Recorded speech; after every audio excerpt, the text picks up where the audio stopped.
ABC7 reporter Darren Hunt broke the news we're still talking about. He learned the CEO of University Medical Center was getting a $120,000 bonus based on steering the hospital through a rocky year of finances. Tuesday, Darren did it again. The only reporter to get Jim Valenti's reaction despite numerous requests for an interview being turned down.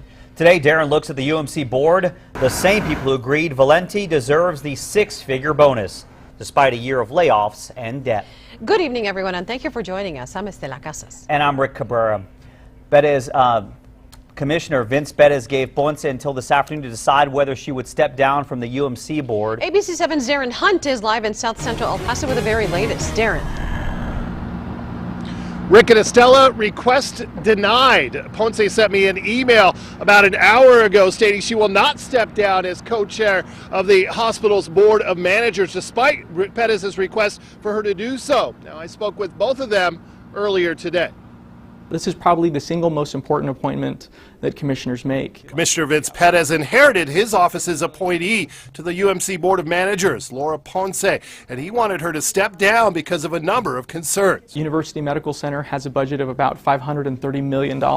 That's larger than the entire county itself. Pettis said that makes communication between the board, commissioners court, and other local entities key, something he believes is lacking at this point. We saw earlier in the year UMC's leadership asked for an 8% tax increase, and they said if they didn't get the tax increase, patient health care would suffer.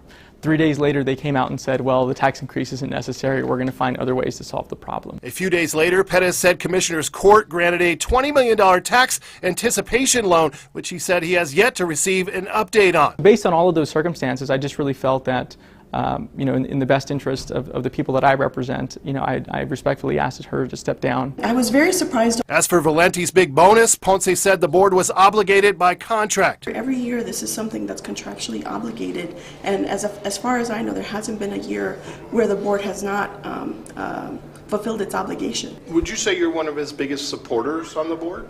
I would say that I'm a supporter of UMC. As for the communication problems that Pettis alluded to, I think that communication is a two-way street. now again, Ponce has informed me that she will not resign as co-chair of the UMC Board of Managers. Pettis was very disappointed, telling me the fact that his request was not respected represents the very deterioration of the communication he spoke of between the board and Commissioners Court. Rick and Estella. Okay, Darren, thank you very much, and thanks for our continuing coverage. UMC's board